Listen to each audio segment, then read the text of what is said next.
como está anunciado el tema, ¿no es cierto?, es el problema que presenta hoy el magisterio. El magisterio desde el concilio para aquí.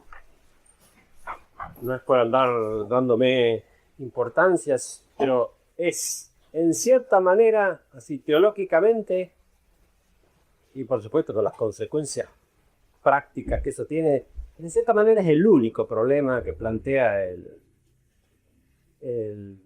todo lo que hoy está pasando, digamos. En realidad, todo este como nuevo pensamiento y nueva doctrina, nueva teología, así la llamó Pío XII, da vuelta a todo. No hay verdad de fe, no hay dogma que no quede vaciado en cierta manera. Queda a veces la cáscara, quedan las palabras con las verdades, los conceptos profundamente cambiados. Pero en realidad todo se conocía, o sea, en todos los años anteriores al concilio todas estas cosas se vienen discutiendo. Los nuevos teólogos han ido cambiando conceptos, digamos, tratando de esquivar y como adaptarse a las condenas que se han ido haciendo. Tenemos en realidad lo que hay ahora es el pensamiento modernista, el mismo que San Pío X condena en la Pascendi, pero con cada condena han ido sofisticando el pensamiento y cambiando las cosas y como afilando los argumentos. Varía así en la manera de presentarse. En el fondo es lo mismo. En el fondo hay, realmente si uno busca las primeras raíces del pensamiento empieza con el humanismo del Renacimiento y ahí empiezan a aparecer hasta las tesis principales, los enfoques principales. En el fondo el subjetivismo que está detrás de todo esto. Hoy, repito, todos los problemas teológicos que plantea la misa, que uno ve del liberalismo y del ecumenismo, en realidad han estado aclarados, refutados, condenados por los papas y refutados por teólogos antes del concilio. El problema bien grave y difícil, sorprendente, porque ese sí no se lo esperaba a nadie, es el problema del magisterio. O sea, porque hasta antes del concilio, todo el que discutía, los teólogos, digamos, bueno, que se apoyaban en buena doctrina, tenían siempre el apoyo de Roma, del magisterio de los papas, de las encíclicas. De pronto se dio vuelta la tortilla. Y realmente ese es el punto. Si uno entiende, digamos, qué es lo que pasa con la autoridad, hay todo un concilio entre medio, un concilio ecuménico, el Concilio Vaticano II, y de ahí los papas siguientes, Pablo VI, Juan Pablo II y ahora Benedicto XVI. La autoridad de él está totalmente apoyada en la autoridad del concilio. O sea, realmente es el concilio, su autoridad la que sigue, digamos, como amparando todo esto. Y lo que ha llevado a un montón de teólogos y que veían las cosas claras a no verla más, a cerrar los ojos, a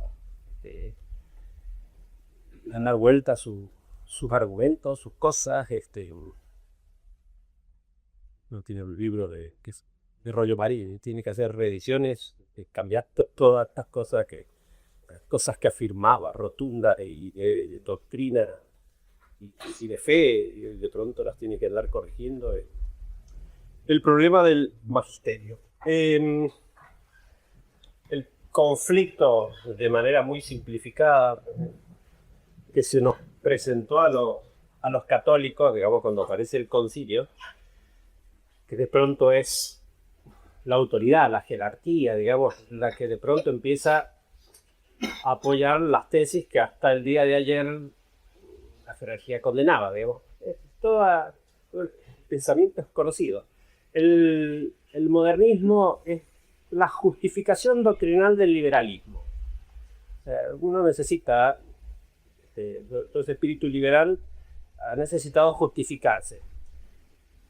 Lo digo de manera rápida, pero el liberalismo propiamente, todo el humanismo del Renacimiento, es una enfermedad católica. O sea, en realidad siempre es dentro del catolicismo, es como un vicio propio del catolicismo. Y siempre ha estado tratando, como San Pío X lo dice del modernista, de permanecer católico. Digamos así, el movimiento, el dinamismo propio de esa actitud lleva, digamos así, no solo a la herejía, sino al enfrentamiento completo con la Iglesia. Pero en realidad siempre ha estado tratando de permanecer católico. Siempre ha habido, digamos, como una especie de grupo rama y teólogos humanistas que quieren permanecer dentro del ámbito de la Iglesia, del dogma. Entonces todo ese espíritu humanista, liberal, del siglo XIV, ha estado tratando de justificar su posición dentro del dogma católico. Por eso son argumentos que vienen con mucha historia atrás, o sea, van y con ciertas concesiones que se han ido haciendo a lo largo del... Cuando uno ve explotar las cosas ahora, se hace más fácil remontarse y empezar a descubrir ciertas así posiciones doctrinales más flojas, que han ido descuidando algunos puntos que después justifican un poco así la posición modernista. O sea, es la teología que justifica el liberalismo. Y la intención, que en la mayoría es totalmente sincera, de permanecer dentro de los dogmas. O sea, es sutil, es un cambio de ese giro, digamos, de pronto antropocéntrico, de que las cosas que han estado ordenadas a Dios y se empiezan a ordenar al hombre, ha quedado encubierto. Miren, en una persona espiritual, en un religioso, es muy fácil estar buscando la perfección por Dios y por obediencia y para gloria de Dios, y de pronto, casi sin darse cuenta, volcarse sobre uno mismo y estar viviendo sin uno mismo y de pronto terminar de corazón humanista, mirando la propia perfección y Dios ordenado hacia uno. Cosas se hacen sutiles y se han ido haciendo argumentaciones hacia lo largo de mucho tiempo que van desembocando en el modernismo y toda esa línea que sigue de gente muchas veces piadosa, pero con una así intención, y a veces uno ve autores, digamos, que están, los grados son diversos, más, menos contagiados de ese espíritu, de esa doctrina. Realmente, cuando se habla con ellos, sí, con esa intención clara, decidida de permanecer dentro del dogma. Con el concilio, ahí es cuando por primera vez se arma el conflicto, digamos, entre la autoridad y el dogma. Porque antes siempre Roma era la que lo defendía y la que lo sostuvo, y entonces todo aquel que combatía la buena doctrina tenía en Roma el apoyo. Y con el concilio la cosa cambia. Y ahí, bueno, de una manera así un poco simplificada, pero cuando termine el concilio se presenta un verdadero así dilema, porque la autoridad y el dogma, la autoridad, digamos, el dogma es el que cubre a lo que se ordena a la autoridad, y la autoridad es la que lo sostiene. Son dos aspectos, como bien la misma cosa, del sostenimiento de toda la tradición doctrinal de la Iglesia, que fundamenta los cimientos de la Iglesia. Y de pronto en el concilio aparentemente se enfrentan. Es un enfrentamiento aparente, pero están los que, al ver que la autoridad de hoy tira todo lo de ayer, que si uno sigue los dogmas de ayer, se enfrenta con el magisterio de hoy, si sigue el de hoy se enfrenta con el de ayer, un montón de gente pues perdió la fe, digamos, en la autoridad, en el dogma, y él pasó por el concilio, de él se quejó, perdió la fe, y si no la perdió, se le apagó completamente. Se dejaron. Esa es una de las posiciones. Están los que siguieron a la autoridad y han seguido, digamos, toda la nueva doctrina y terminan. Depende de cada uno qué tan lejos termine, digamos, con todo esto. Y nuevos movimientos y nuevo espíritu, que realmente es muy. El pensamiento lleva, digamos, a la herejía y a la apostasía completa. Realmente es una cosa que se termina siendo muy contraria, completa, diametralmente contraria a la doctrina. No es por exagerar, pero no ves. Es el engaño del demonio que termina, porque en su extremo uno se encuentra con que la doctrina de la masonería, de toda de todos esos movimientos así directamente opuestos a la iglesia. Los que han, digamos así, dicho sí a la autoridad y dejado los dogmas. Está la posición también de quedarse con los dogmas y decir que no a la autoridad. Hay maneras de decir que no. En realidad esta es nuestra posición. De hecho, uno no reconoce la autoridad del concilio. Y después hay mucha gente que eso también. Estos grupos son grandes, que no es tanto. Que le han dicho sí a las dos cosas. Hay gente que queda en una especie así de esquizofrenia, que va a la parroquia y sigue la cosa de la parroquia, y en la casa tiene la devoción al Sagrado Corazón y pesa su novena, mantiene una cosa un poco así extraña ambas posiciones, digamos. Lo que pasa es que todo eso tiene su movimiento propio, y si uno no aclara las cosas en la misma negación de la autoridad del magisterio, como vamos a señalar ahora, si uno no entiende mejor las cosas, por eso es muy importante para nosotros tratar de entender qué es lo que pasa con el magisterio, y uno puede terminar desconociendo la jerarquía,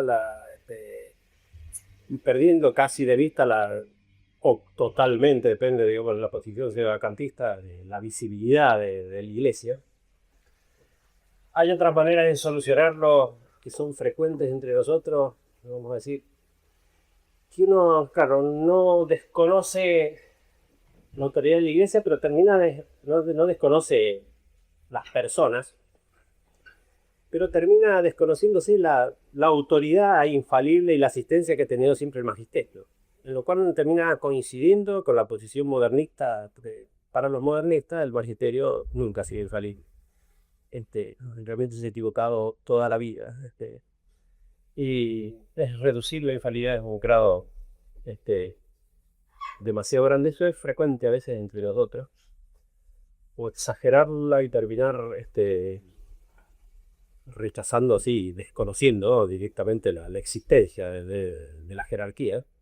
De la posición sedevacantista, reducir la infalibilidad y la autoridad misma del magisterio, diciendo el Vaticano II no fue infalible, y entonces pueden decir cualquier cosa, porque no fue infalible. Y eso tampoco va, porque esa explicación tan simple, porque el magisterio siempre ha sido el entender eso.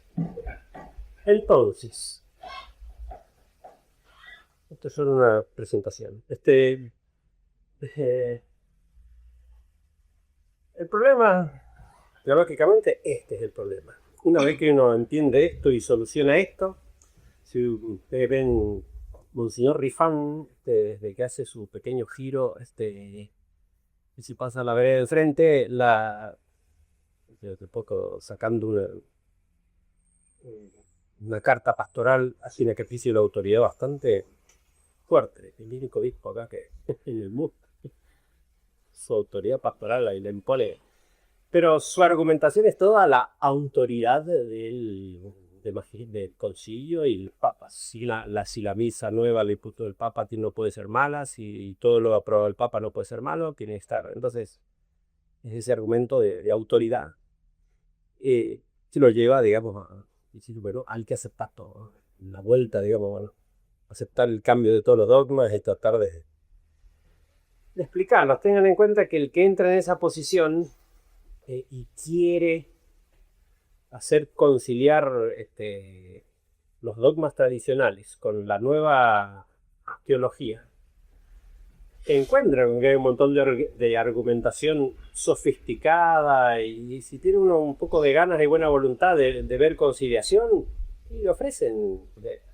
Hay un montón de teólogos que hace años vienen trabajando en conciliar esos dos extremos contradictorios de la teología modernista y la doctrina tradicional de la iglesia. De manera que el que se pasa la vereda enfrente y quiere dejar de ver conflicto, no le faltan maestros para solucionarle sus problemas, ¿no? Para el concilio, para juzgar de la autoridad del concilio, hacemos, como convienen, tres cosas. Vamos a dividir pizarrones de parte. Entonces, la primera, considerar, digamos así, teológicamente cuáles son los criterios teológicos según los cuales se tiene que juzgar la autoridad de un concilio. Y la autoridad, como les digo, nos vamos a centrar solamente en el concilio. Lo que decimos el concilio se extiende a los papas posteriores. Sí. Estos son los criterios generales. En segundo lugar, vamos a ver, bueno, el Concilio Vaticano II en concreto, a la luz de aquellos criterios, qué es lo que hizo, cómo ejerció su autoridad.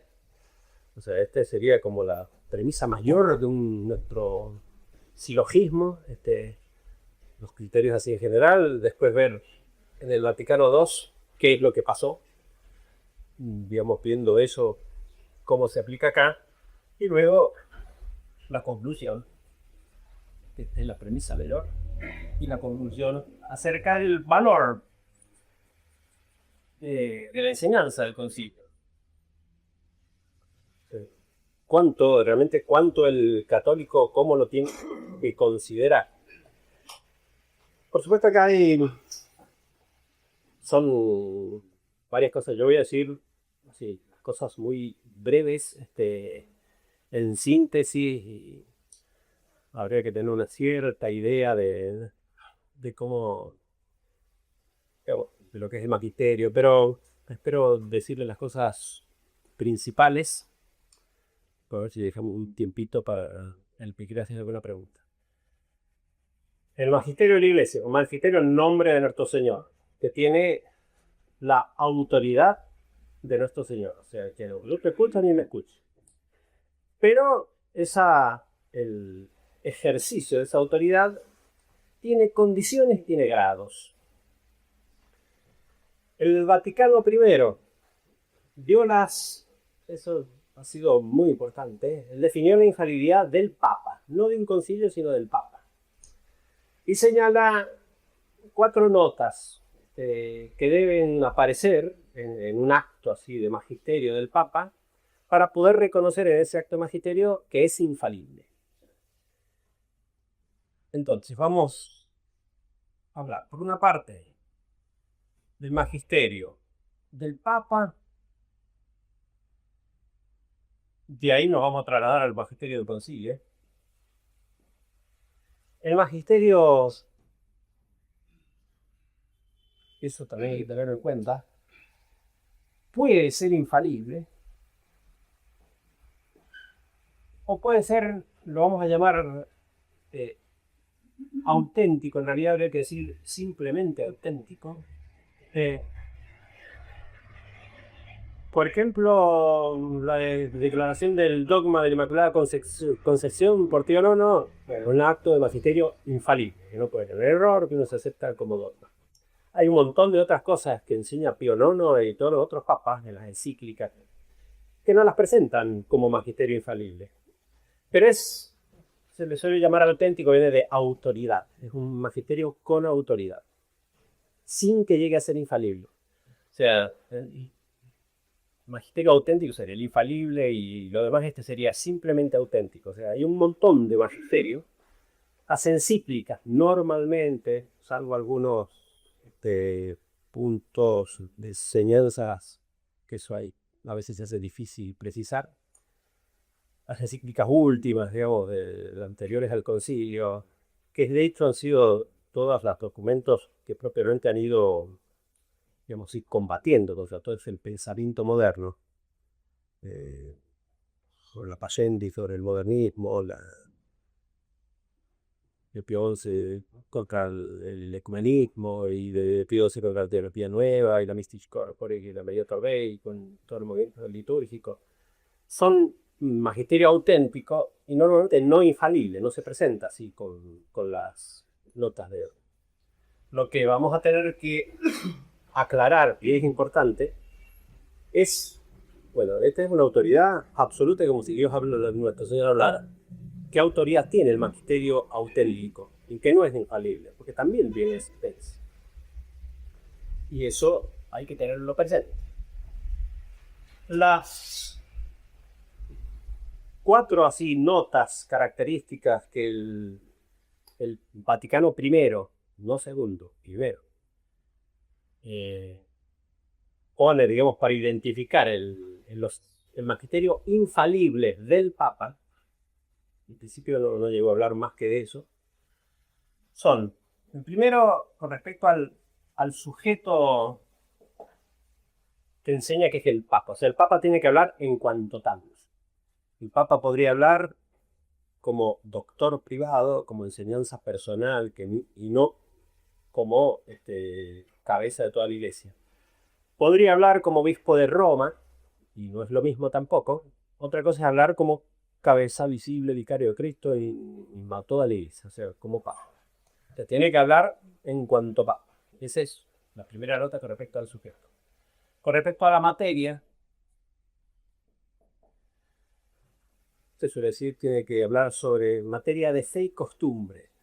O sea, no en algo que no tenga nada que ver con la revelación. O sea, siempre la materia de magisterio, para que se ejerza la autoridad del Papa, tiene que tener alguna conexión con la revelación. Pero puede ser muy indirecta y no hace falta que se sepa cuál es la conexión con la revelación. Por ejemplo, el magisterio puede declarar verdades filosóficas si sí le faltan. Como el señor Williams hablaba hoy de la necesidad de saber que 2 más 2 es 4, y no 3 ni 5, si sí le falta el magisterio, podría declarar infaliblemente que 2 más 2 es 4. Porque las verdades naturales, filosóficas y a veces hasta matemáticas podrían ser necesarias para defender, digamos, el valor de la razón. O sea, por supuesto que la conexión con la revelación sería muy indirecta, o no tanto, el valor de la razón, eso está. O sea, tiene que ser materia de fe y costumbre, es muy amplia y el que juzgue un poco así la condición va a ser el mismo magisterio en cuanto a la materia. En cuanto a podemos llamarlos oyentes, a quién se dirige, tiene que dirigirse a toda la iglesia. O sea, el Papa hablar en cuanto Papa, y que sea una enseñanza ofrecida a toda la iglesia. Si habla en especial solamente, qué sé yo, a una congregación religiosa, a un grupo, a una diócesis, a la diócesis de Roma, en principio no queda así en juego la infalibilidad. O sea, tiene que hablar como Papa y a la iglesia. Y la última, que es para nosotros, y la más importante, es la intención. Porque tengan en cuenta que estas cosas que pone el Vaticano primero no son así como notas reveladas, misteriosas, que descubrió de una manera así eh, únicas propias del magisterio infalible del Papa. Son aspectos de cualquier magisterio, solo que cuando es el Papa el que habla, bueno, descrito el que está hablando. O sea, un maestro, por ejemplo, ahora poniéndome como maestro, uno puede decir que está una serie de cosas de enseñarle y decir, esto es así. Bueno, hay ciertas cosas que uno dice, creo que es así. Me parece, como opinión más probable, que es así, porque el maestro no, por el momento no tiene la cosa más clara o no la quiere dar más clara. En cambio hay otras cosas que digo, ciertamente es así, y me juego la cabeza. O hay otras que quedan completamente como, ni siquiera una opinión, no digo ni me parece, tal posición puede, hay dos tesis que pueden ser válidas. De manera que el maestro puede enseñar él una verdad que se estaría como dudosa, como probable, más o menos probable, muy cierta o cierta absolutamente. El Papa puede hablar así, aún un concilio puede hablar así. Normalmente es raro que hayan hablado así, pero hay algunos casos de Tensinger por ahí tiene algunos que los concilios presentan alguna cosa como opinión más probable, sin todavía, pues no hay una maduración todavía completa, digamos, en la doctrina y todavía no comprometen, digamos así, su autoridad y prudencia, siempre la vía en el magisterio. Entonces, el Papa, para que sea infalible, tiene, si es una verdad de fe, tiene que enseñarla como de fe y manifestar esta intención. Es una intención que debe ser manifiesta. El maestro debe manifestar si lo que está enseñando es cierto o dudoso o probable, porque es un aspecto, digamos, de la enseñanza fundamental. Si te van a la suma y no distinguen qué está presentado, y están los títulos que son de otro, si tal cosa es así o no. Bueno, eso está presentado en un primer momento como duda, como problema. Las objeciones como opiniones. Otra cosa es la respuesta. Y en la respuesta hace falta aclarar si es de fe, si no es de fe, si es cierto, si es probable. Entonces, no solamente hay que decir, bueno, sujeto y predicado, la frase sola, sino qué certeza uno le atribuye a esa frase que uno presenta. Eso es fundamental. Eso no es algo subjetivo. Cuando uno habla de la intención del Papa al enseñar, no es una cuestión, es la intención de su corazón. ¿Yo cómo puedo saber qué intención tiene él? No, es la intención de la frase, de la proposición, que él debe manifestar y los demás no saben a qué tenerse, digamos. Eso es como lo tomo. El Papa debe imponer la enseñanza para que quede claro que realmente él pide un acto de fe. Si él no le impone, y hay que pensar que no está enseñando de modo infalible. Esta manera de manifestar esta intención puede ser muy variada. O sea, por eso es complejo, no siempre es fácil decir si algo es infalible o no. Por ejemplo, me pasa que antes San Pío X, bueno, él pone el juramento antimodernista, propiamente máxima declaración doctrinal, sino que pone el juramento y dice a todo el mundo que lo jure. Al que no lo jure lo echa, al que no lo deja enseñar, no.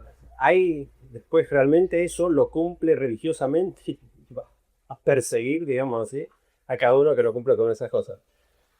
Toda esa manera de obrar está señalando que esas verdades que ahí pide que se juren, quiere que realmente se afirmen. Es una manera, cuando se pone una condena, una admonición, digamos, por ejemplo, las proposiciones que vienen bajo anatema.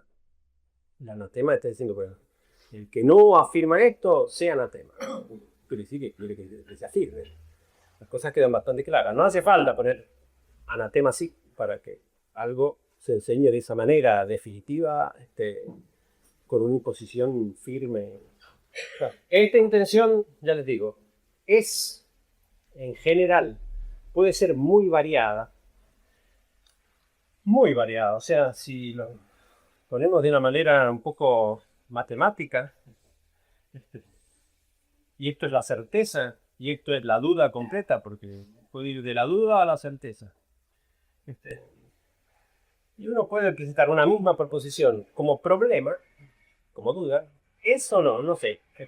Acá, como certeza, y puede haber, en cierta manera, todos los grados. O sea, la duda puede, pero me inclino más hacia un lado que hacia otro, puede ser una duda entre el sí o no, digamos, no, me inclino bastante más al sí.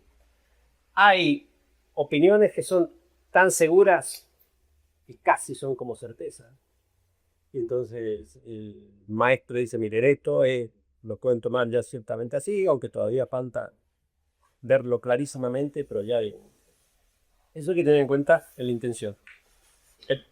El Papa, para enseñar infaliblemente, tiene que imponer, si es materia de fe, para creerse como acto de fe. Si son materias que no son de fe, como que 2 más 2 es 4, creerlo con seguridad. O sea, cuando no es un acto de fe, hay toda una serie de discusiones de la fe eclesiástica, pero él lo enseña a la medida que tiene relación con la fe. O sea, siempre en la autoridad de él, todas las cosas nace, digamos, de la revelación, pero se extiende más allá de las verdades reveladas.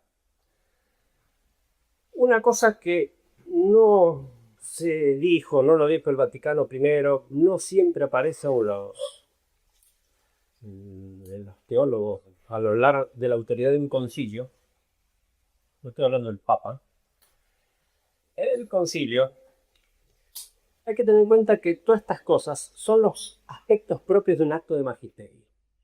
O sea, el sujeto que habla, la materia de que trata, a quiénes se dirige y qué intención pone.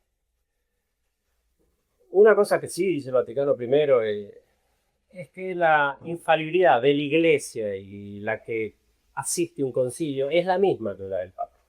No es un carisma, en realidad la tiene el Papa, se extiende, digamos así, a la Iglesia. En el concilio es el Papa con los obispos. Si el Papa faltara, el concilio no es infalible. De manera que hay que tener en cuenta de manera semejante, análoga, las mismas 4 condiciones.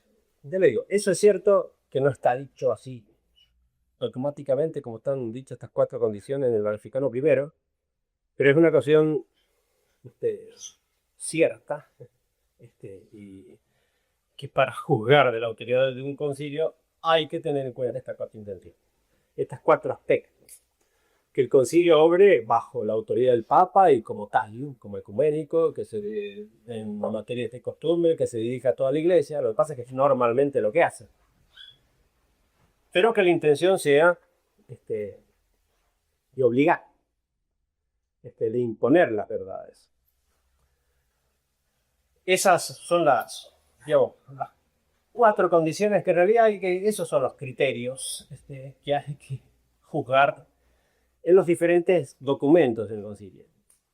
Por ejemplo, una de las cosas que sufre el concilio de Trento es realmente la manera como hablaron, no siempre, pero hay unos documentos, digamos, con varios capítulos de doctrina, que son acompañados por algunos cánones bajo anatema, digamos, que concentran los puntos que en esas exposiciones doctrinales quiere el concilio resaltar y que se ven. En eso, el concilio de Trento, que puso en juego y de manera bien seria la infalibilidad, no todas las frases son infalibles.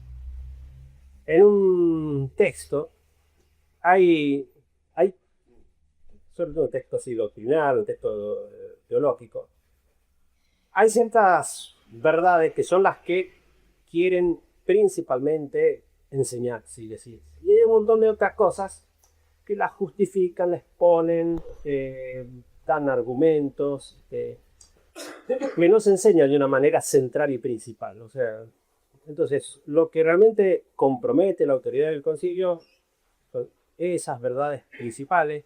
Las otras, todo teólogo lo reconoce, tienen importancia, tienen autoridad, no son infalibles. No es infalible todo y cada una de las afirmaciones del concilio.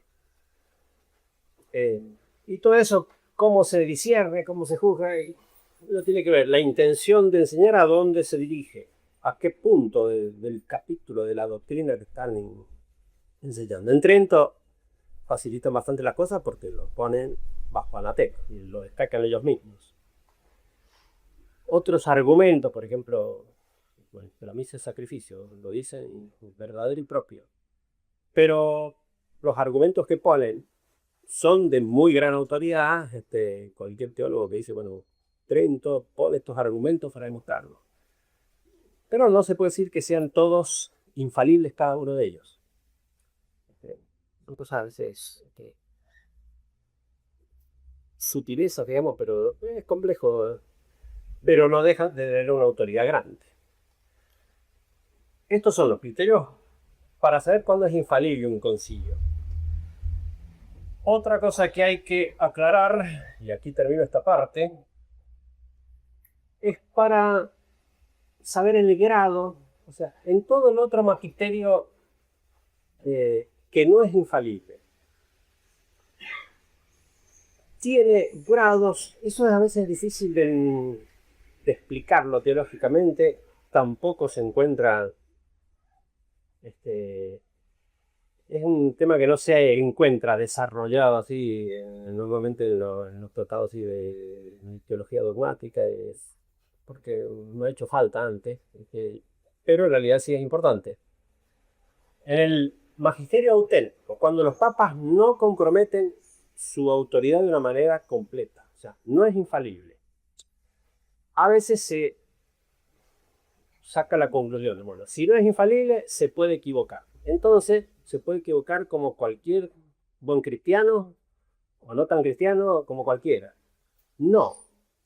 Si fuera así, prácticamente todas las encíclicas últimas no son infalibles. Si no están asistidas por la infalibilidad, ¿quiere decir que no tienen ninguna asistencia del Espíritu Santo? No, sí tienen una autoridad muy grande. De hecho, ningún teólogo ni cristiano tenía derecho y Pío XII lo aclara especialmente en Humani Generis, hablando de toda la teología nueva. Ella aclara, no hace falta que el Papa comprometa la infalibilidad para que tenga autoridad por parte de Cristo su enseñanza. Ahora en el Magisterio Infalible también está comprometida en grado diverso. Eso de en grado diverso se dice fácil y se juzga difícil. Y el grado hay que medirlo también según estos 4 aspectos. Hay que ver el Papa hasta qué punto está comprometiendo él hablando como Papa. Por ejemplo, un error frecuente, o sea, Pío XII tenía muy buena doctrina. Como teólogo era muy bueno. Un error frecuente a veces entre los teólogos era nacido de tomar de la misma manera y hacer intervenir en un razonamiento, en una argumentación teológica del mismo modo. Una encíclica dirigida a todos los obispos de una manera pública, a toda la iglesia, doctrinal, que se dio con Mystic Corpore y Manigele y Mediator Dei, que los discursos a los recién casados, a las parteras o a los que daba en Roma, a que cada uno que venía, que él los preparaba bien, están llenos de doctrina, y no tienen el mismo peso. O sea, la manera como él habla en una audiencia, lo que pasa es que modernamente todo se propaga, todo se publica, y entonces un papa abre la boca, ya a Pío se le pasaba, ya queda anotado, dicho y publicado por 2 lados. Pero no tiene el mismo compromiso por parte de él, porque los recién casados están hablando como papa, pero no es una ocasión solemne, no asume, digamos así, esa autoridad suya solemne hacia toda la iglesia. A los que vienen ahí no tiene el mismo peso, no tiene la misma asistencia, no debe considerarse por la misma autoridad una encíclica que una locución, que un discurso. Que le pasó a Pío XII, porque los tiempos eran difíciles. Por ejemplo, en Laudator Dei, él ahí condena a los que quieren dar vuelta el altar, a los que quieren quitar el latín. Unos años después, porque la presión era tan grande de obispos y de cosas, hay algunos discursos, algunos de los concilios este, de reuniones ahí, de liturgia y eucarística, en que termina concediendo, bueno, si van a dar vuelta el altar, que no separen la cruz, el sagrario y el altar. Y algunas concesiones que le van arrancando a fuerza de presión. Y para uno, realmente cada vez que publica la Mediator Dei le van agregando todas esas otras cosas que dijo, no tienen el mismo peso. O sea, la autoridad que tiene una declaración en una encíclica, la asistencia divina que tiene una encíclica, dicha con esa autoridad por parte de él, en materia tan seria y a toda la iglesia, no tiene la misma asistencia en discursos ocasionales. Esas cosas uno tiene que tenerla presente. O sea, por ejemplo, en la antigüedad quedaron de cierta manera más claros. Uno tiene los sermones de San Gregorio y San León, que son excelentísimos. Eran papas, y qué papas. Sin embargo, nunca se han considerado como magisterio de la iglesia. Son santos padres, hablan como doctores privados, ¿verdad? Los sermones a sus fieles, ahí en Roma. Hoy, que todo se graba, ya pasado con Pío XII, todo discurso, toda cosa parece como magisterio. Es cierto que Pío XII sabía que lo iban a publicar por todos lados, pero no tiene el mismo grado de autoridad. Hay que considerar el sujeto, hay que considerar la materia. Si son más en temas más doctrinales o menos doctrinales, más particulares o más universales. No me extiendo porque es complicado. Los oyentes, no quiero hablar más de las parteras, ¿no es cierto? Pero si son las parteras y no son todos los obispos, es distinto. Y la intención. Los padres sabrán. Uno en un sermón, en misa, no se puede permitir, y sin aclarar si es de fe, si no es de fe, si es opinión piadosa o no, expresar ciertas cosas que son opinables, la de lo que hizo San José en la vida oculta, y si hizo no, confesionarios o no, y expresar esas cosas y decirlas y enseñarlas junto con otras que son, porque la ocasión, el modo, el estilo, lo que pide, digamos, en ese momento de hablar, no existe una seriedad completa que sí le exige ciertas otras razones. O sea, la enseñanza, supuestamente acá, hablando de un tema así tan doctrinal, uno tendría que cuidar un poco más las cosas. En un sermón me puedo tomar más libertad. Y lo mismo un papa. Un papa en una ocasión, en una predicación, que va para un lugar, Juan Pablo II vio, pero yo no sé quién de escrito, porque tenía que tener un equipo de gente escribiendo discursos y sermones, porque me acuerdo, una vez saqué la cuenta, pero esa hace un montón de años y después estuvo un montón de años más en las ediciones vaticanas, lo que era Magisterio Pontificio, los libros publicados en Roma, sumaban 50.000 páginas. Me tomé el trabajo de sumarlas ahí, para era más o menos 50.000, pero todo eso magisterio pontificio, dicho a toda velocidad y dando vueltas por todos lados, más allá de un montón de problemas que ahora menciono. Hay que medir este grado por esas condiciones, que es variable, que puede ser mayor o menor. Uno puede decir, no se suele encontrar esa expresión, pero las encíclicas de Pío XII, que eran doctrinales, que querían presentar doctrina sobre la iglesia, sobre la liturgia, dadas con mucha autoridad frente a problemas, digamos, de todos estos errores que estaban dando vuelta, y tienen un grado muy alto de asistencia. no son infalibles, pero se acercan. ¿Eso qué significa? Que no pueden tener error grande. Así que son cosas que no se pueden, a veces no se pueden entender. Y si no es infalible, quiere decir que puede estar completamente equivocada. Una cosa con mucha autoridad no puede estar completamente equivocada. O sea, cuando uno da una opinión con autoridad es porque tiene argumentos sobre los cuales se asienta. Alguien que cuida sus opiniones, bueno, tu opinión puede faltarle en la expresión, en una doctrina, sobre todo en teología, que son los temas son dedicados, a veces puede faltar expresar mejor ciertos matices, ciertas cosas, precisarlas, que eso se pueda mejorar. Pero lo que está dicho así, en Mediator Dei, en Mystici Corporis, claro, debe aceptarse porque tiene una autoridad muy grande por toda la manera como se presenta y la intención con que se impone. Los discursos ocasionales de Pío XII, en realidad, tienen muy poca asistencia en cuanto a magisterio de la Iglesia. Y el valor que tienen es mucho más como doctor privado a la autoridad personal de Pío XII, que era grande, porque era un buen teólogo, y no tanto la asistencia como papa, porque eran casi predicaciones del obispo de Roma los que asistían ahí en Roma.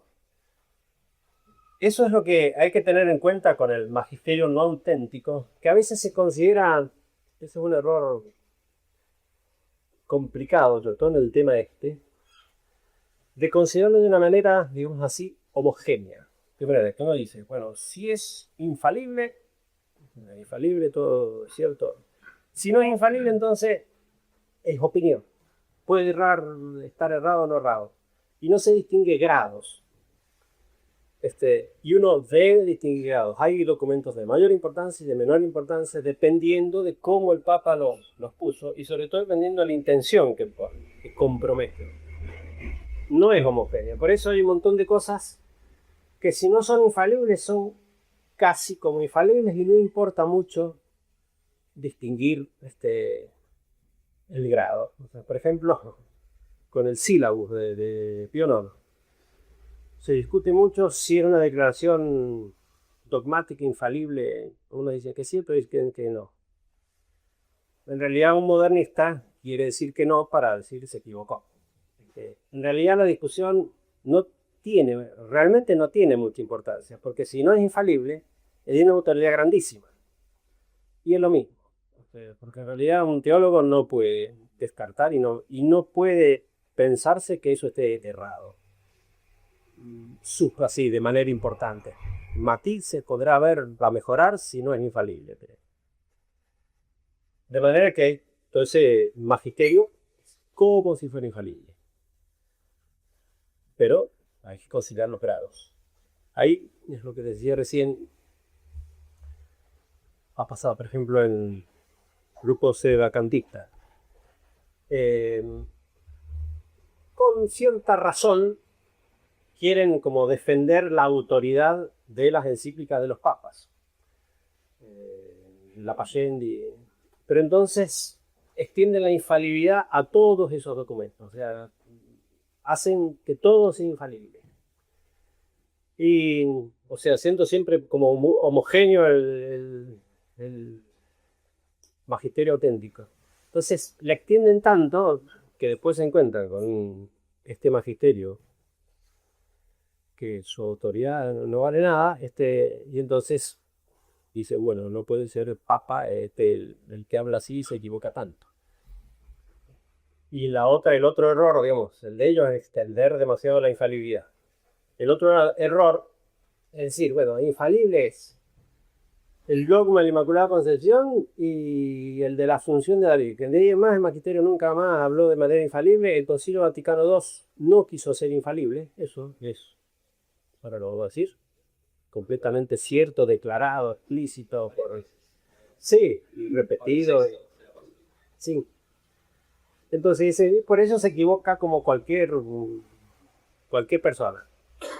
Eso tampoco está bien. Si uno, por ejemplo, si nosotros, para estar más cómodos, decimos, como no es infalible, se puede equivocar. Un modernista nos va a decir, estoy completamente de acuerdo con usted, y por eso también se pudo equivocar San Pío X de la Pacelli, Pío XI, Pío XII y todo el magisterio anterior antimodernista, que está todo en las encíclicas, que normalmente no es infalible, para ellos se equivocó todo. Y uno termina en una posición muy igualita con esta gente que sería para preocuparse. Hay que tener en cuenta entonces que hay condiciones, que hay criterios, no siempre son fáciles de descartar. Vayamos ahora al Vaticano II. También lo vamos a decir de manera rápida. El Concilio Vaticano II, Juan XXIII, que es el que lo abre, bueno, es un papa liberal, que por esos misterios, no esos misterios, sino que la cosa viene muy bien a conocer todo. Entonces, y así como venía, uno dice, inevitablemente iban a terminar poniendo papa liberal, porque cada vez había más obispos liberales, cada vez había más, y una cosa que iba invadiendo la iglesia. Así que no era para sorprenderse que terminaran eligiendo un papa liberal. Era el plan ya previsto, digamos, por la masonería, por ir infiltrando la iglesia y creando ese clima y extendiéndolo, contagiando obispos. En la elección de obispos hubo deficiencias. La cuestión que nos encontramos con Juan XXIII, que hace su concilio y le va a imprimir de entrada un espíritu liberal. Una de las cosas que uno tiene que tener en cuenta es que si hay algo que destruye el liberalismo es la autoridad.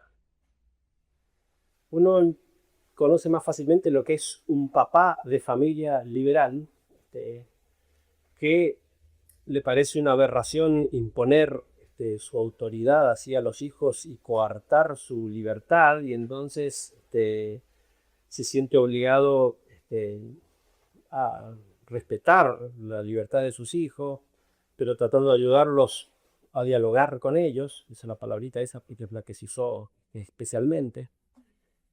Y claro, con los hijos de un papá liberal también siendo un malcriado y ahorita de un prudente y no lo saben, y si no son formados y educados termina en cualquier cosa, la familia termina en cualquier cosa. O sea, el liberal, ya lo dice San Pío X, realmente desconoce, destruye la autoridad. Destruye el ejercicio, sí, legítimo y normal de la autoridad. Ya había pasado en el orden político, porque esto termina entrando en la iglesia, pero en el orden político esa destrucción de la autoridad dio lugar a, bueno, toda esa mentira que es la democracia. En realidad es más que destrucción, es una como liberación de la autoridad.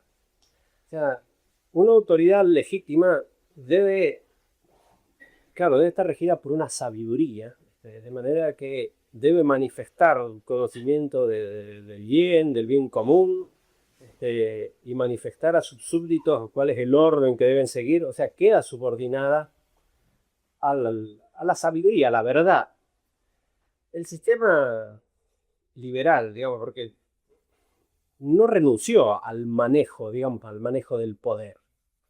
Lo que hizo, eso está Maquiavelo ahí entre medio, lo que hizo fue como cubrir, digamos, el manejo del poder con una serie de excusas y de sofismas de la voluntad popular y del voto, que termina librándonos del compromiso, de la responsabilidad. O sea, es un poder que deja de obedecer claramente hacia a la verdad, a una sabiduría en el sentido propio del término, una teología que explica el orden de las cosas respecto al fin último y respecto al bien moral.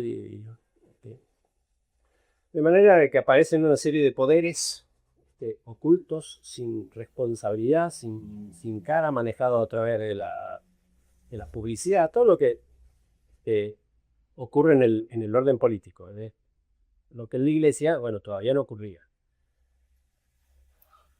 la presión del liberalismo es transformar, digamos, la autoridad de la Iglesia bajo esa manera de ejercerse la autoridad que ya estaba impuesta en el orden político. O sea, es democratizar la autoridad de la Iglesia.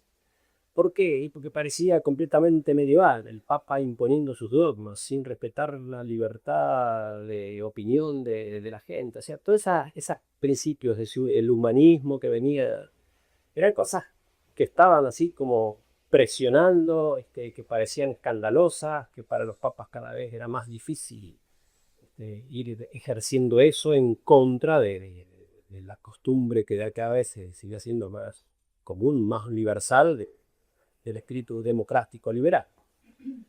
Juan 23 va a ser el que permite ese giro. Es un giro que solo podía ocurrir con un concilio.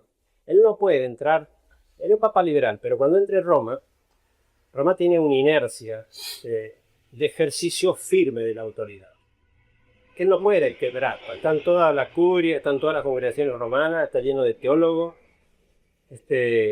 Él personalmente no puede decir, bueno, ahora renuncio a mi autoridad, quiero que todos dialoguen y escuchar la opinión de los demás. Así personalmente tiene que seguir obrando a la manera tradicional.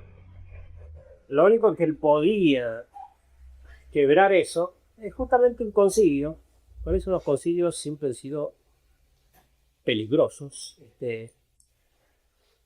Y solamente necesario cuando la autoridad del Papa se debilitaba. Porque cuando la autoridad del Papa era firme no hacía falta un concilio. ¿Sí? Porque ahí ocurren dos cosas. Aparece esa autoridad que es así, colegiada. Y que para el que tiene un pensamiento democrático liberal, se hace mucho más fácil de manejarla, de interpretarla democráticamente, liberalmente, a una asamblea ahí de pastores, en el cual el Papa de pronto tiene todos los obispos delante, digamos. Entonces el ejercicio así de su autoridad personal queda como más comprometido frente a la autoridad de los obispos. Eso por una parte, ese ejercicio colegial de la autoridad, que es propio de un concilio. Antes había una mentalidad tradicional y no había demasiado problema con eso. Y el hecho de que el concilio siempre tiene un propósito reformador. Esas dos cosas eran, digamos, que el ambiente adecuado para hacer el giro democrático y liberal, digamos, en el ejercicio de la autoridad. Hay el ejercicio de la autoridad del Papa, ¿no es cierto? Con el concilio. Una vez que reúne el concilio el Papa mientras está solito sigue a la antigua. Apenas abre el concilio y recibe a los obispos, hay que ver pasa que hay que leerlo estando al tanto de todo lo que la discusión, digamos, de un liberal contra la Roma tradicional. El discurso de inaugural de Juan 23, digamos, del concilio, están todo lo que va a ser el concilio. Él sabe perfectamente qué es lo que está llamando. En un lenguaje casi lo podría decir un poquito codificado, había que estar un poco al tanto, pero el ecumenismo, esa nueva actitud de la Iglesia que ya lo condena, que está todo claro en el discurso. Todo el mundo modernista ese discurso lo aplaudió, lo publicó y todos los años después sigue siendo el discurso que marcó el rumbo del concilio. Él era un papa liberal y hace ese concilio para hacer ese planteamiento nuevo, digamos, del ejercicio de la autoridad.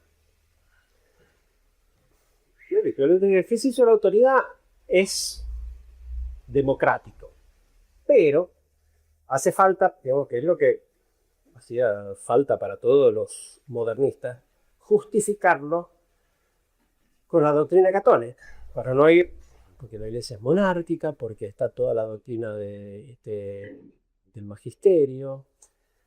La gran preocupación, y en lo que mostraron, lo que pasa es que son muchos años y siglos trabajando en eso, donde entraron gran habilidad los nuevos teólogos en ir descubriendo como, no digo brechas porque no eran propiamente brechas, sino ciertos puntos teológicos sensibles, difíciles, o sea, no muy conocidos, establecidos, tradicionales, pero no muy conocidos, que les permitían esconder, digamos, en ellos los nuevos conceptos, el nuevo estilo. Acá, uno que aparece, que les viene muy bien, dijo que podemos, aunque tiene diferentes expresiones, el sensu fide. ¿Qué es el sensu fide? Siempre se dijo que es el sentido de la fe del común de los creyentes. Siempre se dijo que si el común de los creyentes, de los fieles, en la Iglesia Universal, creen como de fe y la sostienen así, y hay una persuasión común de alguna verdad de fe, no puede haber error. Eso es también infalible. O sea, hay una infalibilidad del sentido de la fe, de la universalidad de los creyentes. ¿Por qué? Porque si no, la iglesia entera estaría en el error y dejaría de ser santa. La iglesia no puede dejar de ser santa. Eso venía bien porque como es una opinión popular, se acerca bastante a lo que es esa voluntad democrática y opinión del pueblo completo. Eso es lo que van a utilizar, digamos, así como cubierta para... Es una expresión un poquito más sofisticada del sentimiento religioso de la Allende. Esto aparece en Lumen Gentium, en el documento cotidiano sobre la Iglesia. La infalibilidad del sensu fide. Lo que no aclaran es que esa infalibilidad del sensu fide, como lo enseñaban todos los teólogos y era bien claro, pero son temas ya teológicamente un poco más difíciles, en realidad depende del magisterio de la iglesia. O sea, si los fieles no se equivocan es porque el magisterio, los papas, los obispos están presentes. Hubieran reaccionado si se propagara una verdad contraria a la fe. No puede ser que todos los fieles terminen creyendo como de fe que si hay que bautizar a los niños y los obispos no hayan dicho nada, porque entonces habría una falla en el magisterio de la iglesia. O sea, las infalibilidades de sensu fide en realidad depende de la infalibilidad del magisterio. De una manera a veces escondida, a veces por omisión. Para Vaticano II, para este nuevo pensamiento, la ponen al revés. En realidad es el Espíritu Santo el que asiste primeramente al común de la iglesia, a los fieles. Ese es el cambio, el giro. O sea, ahora ya no es más propiamente el magisterio, el asistido por nuestros muertos, sino la iglesia, el pueblo de Dios. En conexión con esto está el sacerdocio común, es porque el sacerdocio es de la iglesia en general, y eso también aparece en el Lumen Gentium, porque el poder de magisterio, de santificación y gobierno es un poder sacerdotal. Bueno, ellos van a atribuir el sacerdocio a toda la iglesia. Y está el sacerdocio común de los fieles, cosa que nunca se enseñó en la iglesia, solamente en el metafórico. Bajo esta noción del sensu fide, lo que aparece es ya le digo, lo que condenó bajo otros términos San Pío X, que el Espíritu Santo obra en el corazón de los creyentes y los mueve. Ellos decían con el sentimiento religioso, ahora usan un lenguaje un poquito más sofisticado y que entra mejor dentro de los términos de la teología católica, del pensamiento del mismo. De manera que ahora es a todos los fieles, a los que inspira el Espíritu Santo, Y el magisterio queda como un ministerio de unidad del pensamiento común de todos los fieles. Ellos van a hablar de una doble infalibilidad, la infalibilidad de la Iglesia en general con el sensu fidei, y hablan también de la infalibilidad del magisterio. Pero en realidad no lo dicen porque lo dicen así clarísimo en los documentos del concilio, pero queda clarísimo en todos los documentos y en el ejercicio posterior, de que son como dos infalibilidades que deben obrar en común.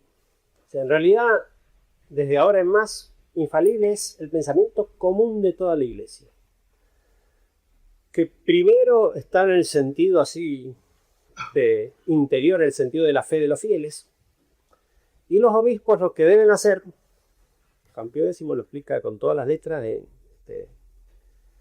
es estar atentos a lo que opinan los fieles para unificarlo, digamos. O sea, son un factor de unificación, porque cada uno lo dice de una manera distinta. Entonces,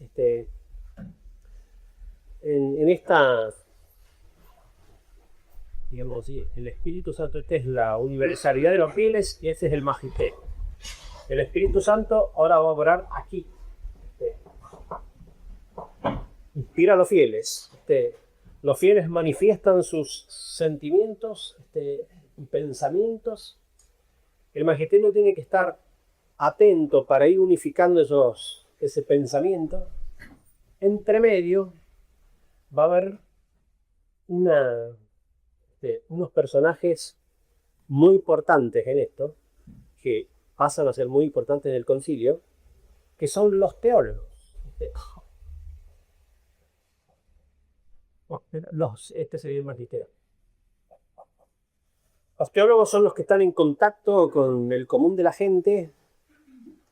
En la mentalidad moderna, el teólogo es lo que uno entiende más bien como un poeta y como un artista, que interpreta, digamos, y tiene un especial carisma para expresar lo que los demás sienten. Y quedan los teólogos como mediadores, digamos, unificando la opinión y el sentir común de los fieles, y el magisterio debe unificar el pensamiento de los teólogos, de manera que, atento a lo que ocurre ahí, a lo que todos piensan, los dogmas serían la unificación de todo este pensamiento que los obispos le dan autoridad y vuelve, digamos así, como a bajar a los fieles unificado en expresiones, digamos así, dogmáticas. Es la expresión que entra en la Iglesia supuestamente de la opinión pública, de la manera como se gobiernan los gobiernos maduros democráticos. Entonces, esto va a empezar a funcionar. O sea, en el concilio, lo dice Ratzinger, presentar uno de los documentos ahí, antes cuando era prefecto de la Congregación para la Doctrina de la Fe. Dice, en el concilio, los teólogos fueron los verdaderos maestros de los obispos. De hecho, los obispos, con muchísima humildad, escucharon a Rahner. Ratzinger era jovencito, no tenía tanta, pero también estuvo ahí, a Congar, Schillebeck y todo el grupo de teólogos que unos años después estaban en las jerarquías más enormes, pero esos son los que hicieron el concilio y el pensamiento del común de los fieles, y eso depende de cómo pasa en el gobierno democrático y del manejo de la propaganda, y lo que piensa el común de los fieles. Y esta gente tiene una parte muy importante, y después hay un montón de gente oculta. ¿Para qué? Porque quien maneja esas cosas no se sabe, digamos, porque ahí hay que empezar a dominar el manejo de opinión de grupos, y es así como empezó a funcionar el concilio. Con esta doctrina del sensu fidei se da vuelta la manera de entender el concilio, el ejercicio de la autoridad. Un segundo factor, elemento así doctrinal, es el diálogo. Pablo VI, ¿no es cierto?, en la mitad del concilio, en la Ecclesiam Suam, el que declara y propone el nuevo ejercicio del magisterio. Ahora el magisterio va a dialogar. Si las cosas son así, ¿no es cierto? Si el Espíritu Santo no es que asista al Papa y el Papa enseña como maestro a sus discípulos y como el Papa a sus hijos, sino que el Espíritu Santo obra en la iglesia en general y hace falta dialogar. O sea, tiene que estar conversando, esta gente con esto con esto, para ver qué piensa uno, qué piensa el otro, y a través del diálogo recién, cuando se llega a un acuerdo común, el resultado final del diálogo puede ser infalible. Pero nunca, ni los fieles ni los teólogos deben olvidarse el magisterio, eso sí, dice, que no hagan teología solitos sin unificarse con los demás, que dialoguen con el magisterio. El magisterio debe atender a los teólogos porque viene de ellos el pensamiento de nuestro Señor. Entonces el diálogo pasa a ser algo absolutamente esencial.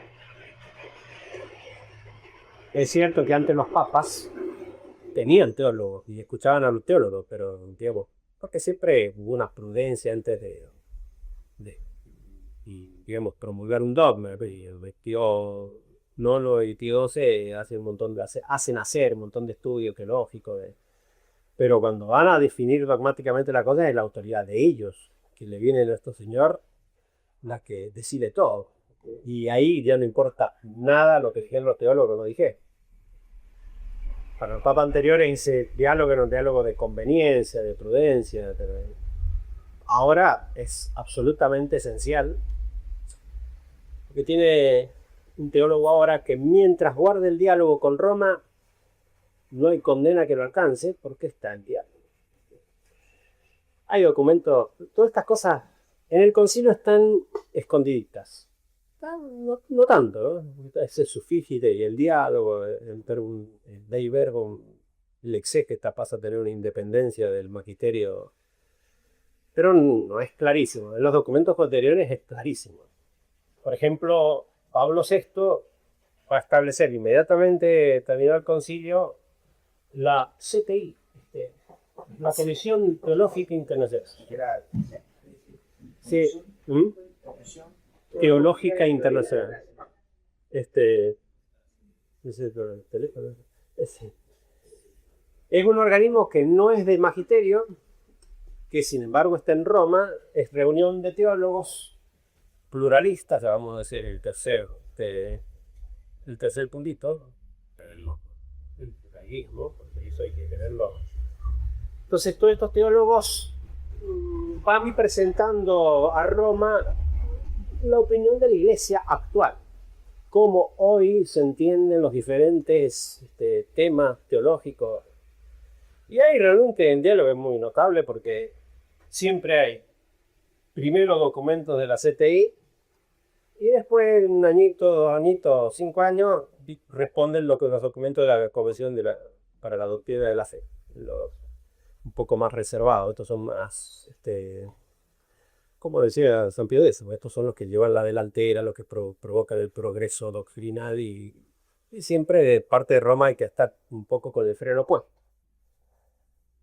Al principio la CTI puso el acelerador, de Roma también, después se le ha ido desarrancando todo y ya desde que está Ratzinger, en realidad la CTI está tratando de frenar un desastre que hay, se pone un poco más conservadora, porque en el ecumenismo no hay que olvidarse de nuestro Señor, de Jesucristo, una serie de cosas, digamos, pues empiezan a asustar un poco, pero sí, el mecanismo es el mecanismo de esta comisión no tenía sentido, digamos, en el magisterio anterior.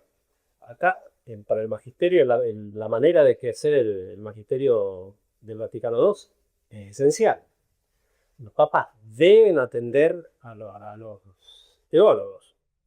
Y justamente estos teólogos son una selección pluralista que debe ser de toda la iglesia y son los que le van dando el material que luego de parte de Roma van como dándole autenticidad. El Papa Roma, la jerarquía, pasa a ser como el moderador en una mesa de de diálogo, de expertos sobre unas cosas, y el que propone fórmulas comunes, dice, bueno, le escribe, se las propone a los demás, a ver cuando todos están de acuerdo, y termina firmando, digamos, el que termina dando el documento general, pero la autoridad que habla, supuestamente, todo, no es más el Papa, es la Iglesia, a través de este mecanismo. Y una cosa fundamental es el pluralismo. En realidad, lo que está adentro del pluralismo es el subjetivismo.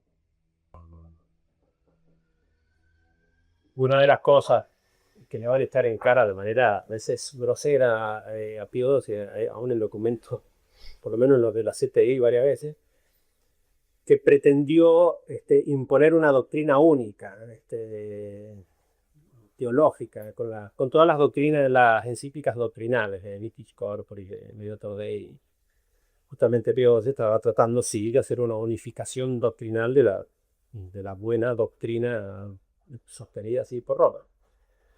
Para ellos, y no, ¿por qué? Porque toda expresión doctrinal tiene un aspecto subjetivo y otro objetivo que nadie puede decidir en qué grado. O sea, es un cierto subjetivismo, no completo. O sea,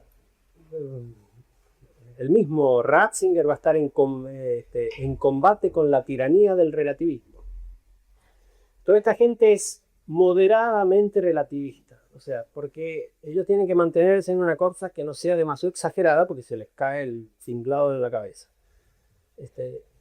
Pero una de las cosas que ya Pablo VI impone y declara es el pluralismo doctrinal. No hace falta que en cada dogma y verdad religiosa haya una única expresión.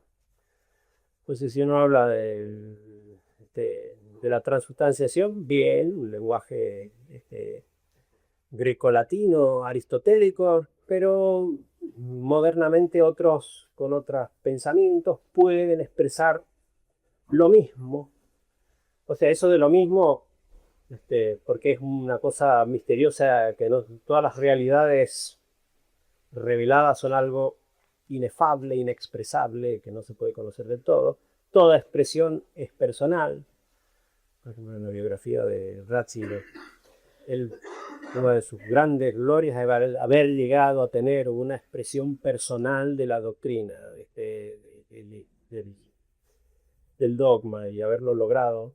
Entonces está la teología de Rahner, la teología de Schiebeck, la teología de Ratzinger, la de Karol Wojtyla. Por ejemplo, las encíclicas papales posteriores. Hay que distinguir documentos, pero las encíclicas largas, sobre todo en Juan Pablo II, largo era largo, porque aparte de una confusión, en realidad es la expresión del pensamiento del Papa personal y es una contribución al diálogo. Pero acá cuando él habla con las encíclicas, el obispo de Roma, pero es más bien el que está puesto aquí, es uno más que está más bien aquí, ¿no es cierto? Como te llamamos. Que propone para el diálogo su opinión. Por eso, y no por casualidad, pasan a ser en primera persona, pasan a estar llenas de referencias a la vida personal, a las lecturas, por eso ahora el Papa como Ratzinger publican libros. O sea, ya no es el magisterio el Papa. Antes un Papa, una vez que era Papa, no existía más como doctor privado. Y estaba cualquier mezcla, digamos, de formalidades que obraba como Papa. No, esto no, porque es parte del diálogo. Otra cosa son ciertos documentos de unificación que van con un poco más de autoridad. Dice, bueno, todos estamos pensando estas cosas. Esos son más breves. La profesión de fe. La más fuerte de Juan Pablo II es cuando dice, bueno, que las mujeres no pueden ser ordenadas sacerdotes. En eso estuvo fuerte. Ahora, por ejemplo, de eso muchos dijeron, bueno, es un acto infalible de autoridad personal de Ratzinger, él, y repetidas veces aclararon que no era un acto personal de él. Él estaba declarando lo que la Iglesia había afirmado siempre. O sea, él lo dice, pero lo dijeron varias veces. Resulta medio raro decir, pero es porque uno diría, bueno, él está diciendo, yo declaro lo que el Magisterio Universal dijo.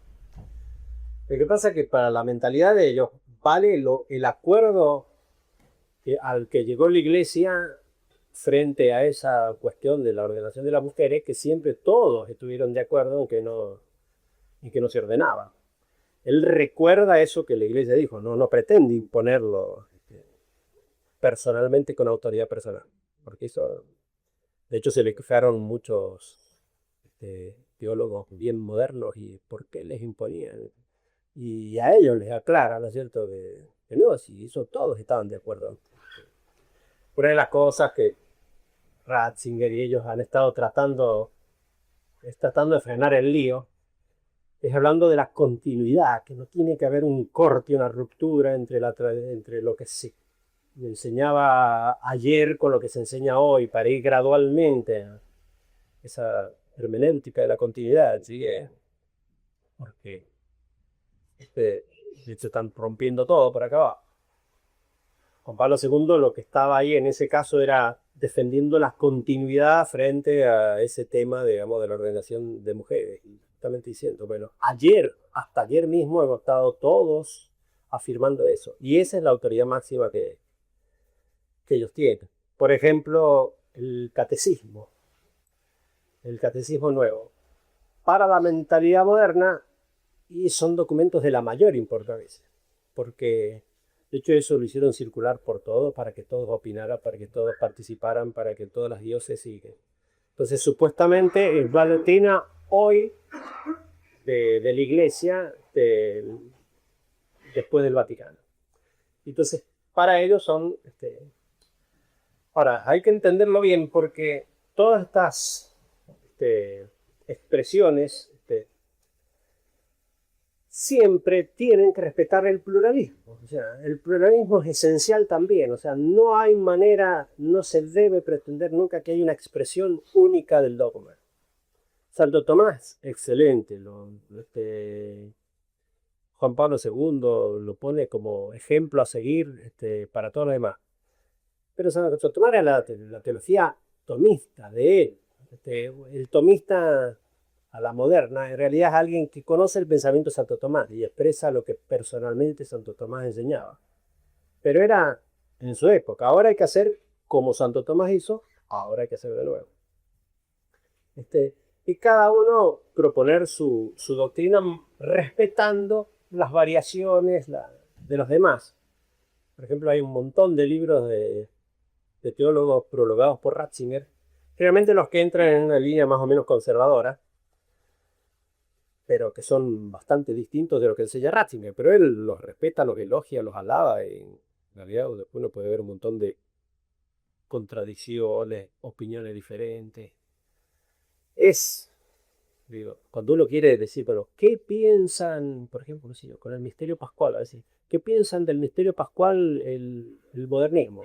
Piensan 100.000 cosas, cada uno piensa una cosa un poco distinta. Entonces, si uno lee un autor, de manera que uno refuta una tesis, y una vez que uno refutó está contentísimo, bueno, les procede todo. Dicen, bueno, si usted refutó a tal y tal otro, sí, se puede discutir la opinión de él. Y hay otra, y hay otra. Entonces uno mata a una cabeza, se muere tranquilamente, se sale otra.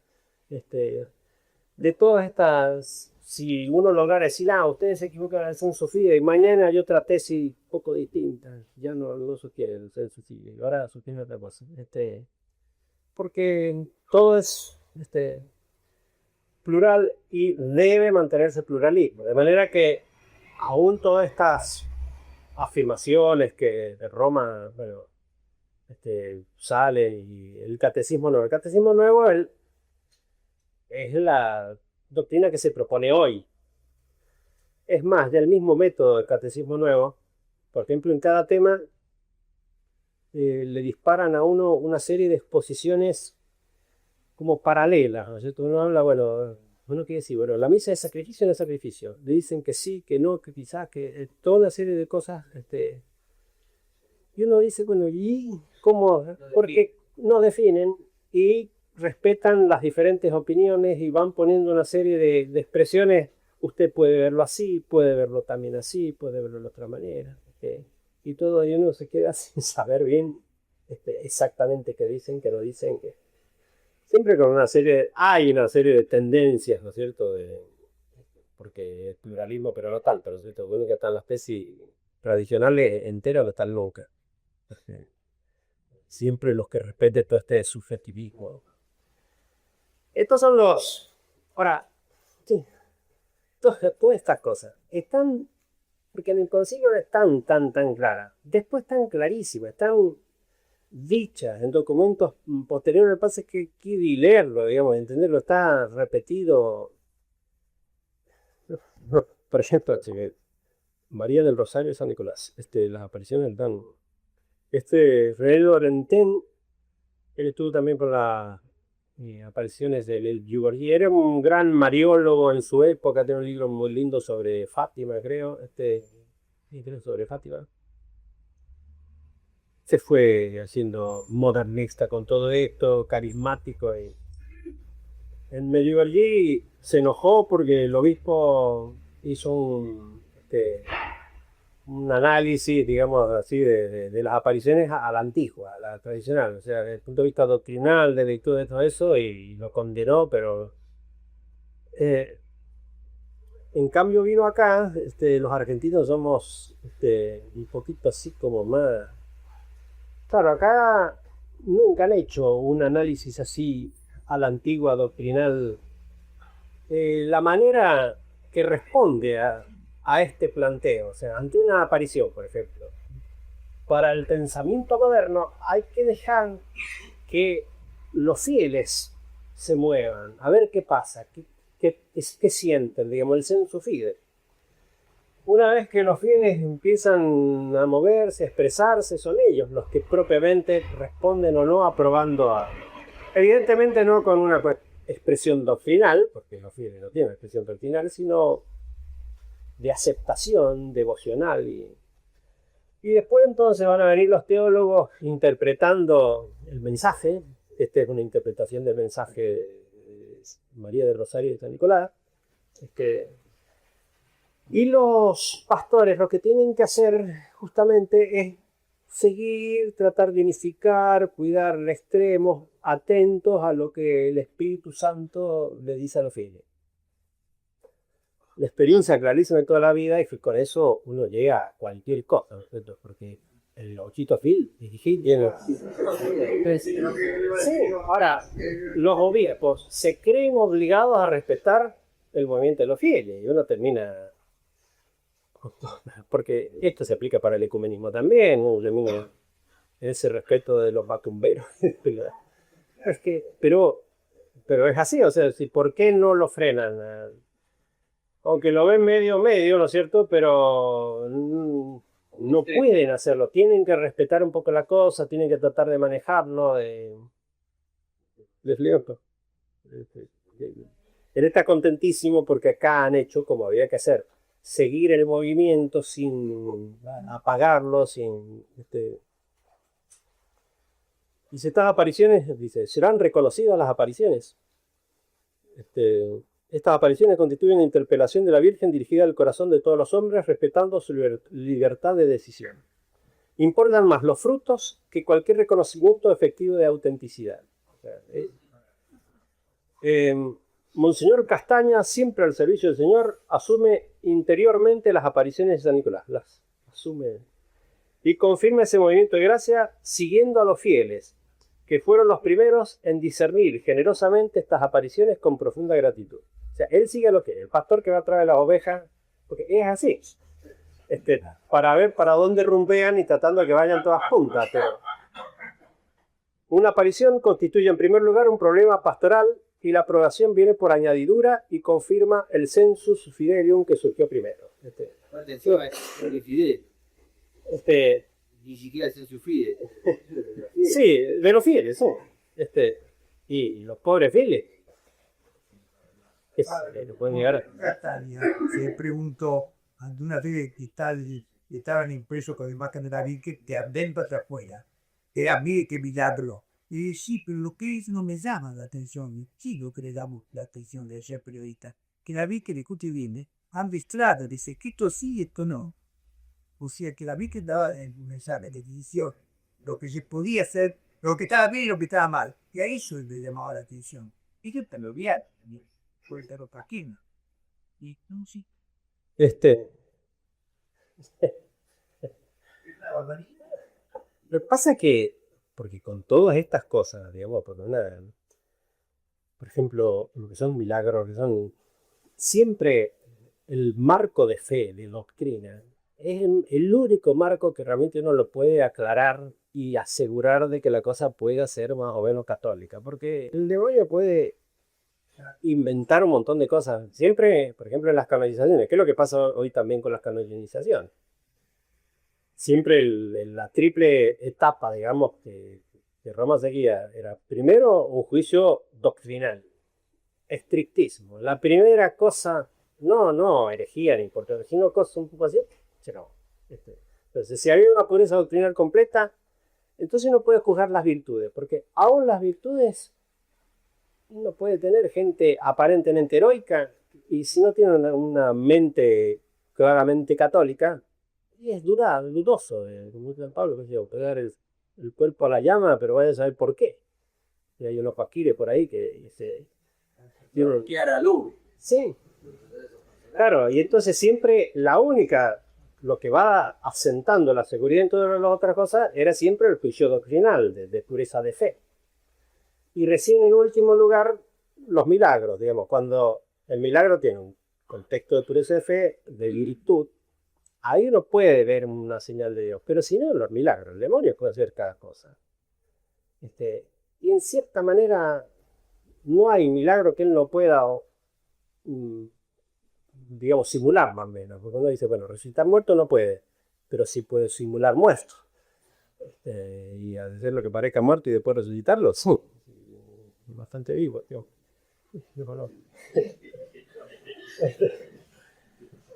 Cuando uno juzga el concilio a la luz de, digamos, de los criterios aplicados en este contexto, que fue, o sea, esto se aplicó de entrada. Porque, por ejemplo, en la primera sesión del concilio, Juan 23 lo que hace es tirar a la basura todos los documentos, los esquemas preconciliares de las comisiones. Es una locura. O sea, y era justamente la doctrina de Roma, del Papa, que le presentaba a los obispos para que la discutieran un poquito. Justamente era la imposición de Roma que los otros no querían. No nos vengan a imponer la doctrina, queremos pensarlos todos en común. Tiraron a la basura toda la preparación anterior y cerraron la boca a la curia, que todavía en esa época era tradicional, para que Roma no imponga su autoridad a los demás. O sea, dieron vuelta. Y eso lo hacen desde el comienzo. O sea, desde el comienzo entra a regir y en ese diálogo con el mundo, porque además el diálogo no es solamente dentro de la iglesia, es amplio hacia afuera. Esto ya lo dice Juan 23, en la importancia del periodismo y del eco en el mundo, o sea, porque el que está en diálogo debe atender, porque el Espíritu Santo, y lo dice los documentos del concilio, los Lumen Gentium, no solo habla a los fieles, sino inspira y a todos, y especial aparentemente a los periodistas, pero en las otras religiones y en todas partes. Entonces por eso la CTI es Comisión de Diálogo ad intra de la Iglesia, y hay un montón de comisiones de teólogos, no magisteriales, que son los que dialogan con los árabes, con los protestantes, con los judíos, y siempre el mismo mecanismo. La intención, es cierto, Vaticano II, vamos a tener, digamos así, 3 conclusiones. El Vaticano II, él dijo, porque era una cosa que va completamente contra el espíritu moderno, de no declarar nada dogmáticamente, infaliblemente, porque eso es una aberración para el espíritu de ellos. Así que eso dijeron, que no es infalible, lo han dicho, repetido, de manera que eso no hace falta discutirlo mucho. Pasa que sí hay que tener presente que aunque no fuera infalible, un concilio puede tener una autoridad muy grande. Entonces, bueno, está bien, no es infalible. ¿Qué autoridad hay que reconocerle? Y hay que juzgar por estos criterios. Los 4 criterios están, digamos, pulverizados por el que dialoga, porque el diálogo de ellos no es el diálogo socrático que va llevándole al otro a la verdad que el maestro conoce. O sea, que en realidad lo dialoga como el catecismo, digamos, le pregunta preparar su espíritu. Es un diálogo necesario, esencial, que el magisterio debe dialogar para entre los dos hallar la verdad. El que dialoga es propiamente y no tiene intención de enseñar, tiene intención de llegar entre los dos a la verdad. No hay para nada una intención magisterial. Uno sí que está en la verdad. O sea, claro, a ver en qué andamos y en qué terminamos, y porque el otro tiene algo, yo tengo algo, y así. Un magisterio que dialoga, de hecho es, por ejemplo, Ratzinger, y está dispuesto a dialogar con nosotros, con la fraternidad. Porque la mentalidad de ellos dialogan con todo el mundo. Es una barbaridad pensar, o sea, decirle a Pío XII, dialoguemos a ver qué vamos a pensar. El Papa soy yo, le dice, diría un Papa anterior, digamos. Yo no dialogo con nadie, yo le enseño. Porque qué tal sentido es él. Lo puedo escuchar a ver qué le pasa, digamos, pero ese diálogo, claro, lo que pasa es que los papas es el papá, digamos, con el niño que dialoga de igual a igual y que lo deja. La intención no es una intención magisterial, pero en absoluto, sí, en un grado 0, digo, y efectivamente, o sea, los teólogos, ellos proponen, dicen, refutan. El Papa presenta una encíclica. El Pablo VI fue el primero que fue probando su propia, porque con la Iglesia en Suba, que él pretendió dar la opinión de Roma, se la discutieron, pero por todos lados, y lo mandaron a pasear.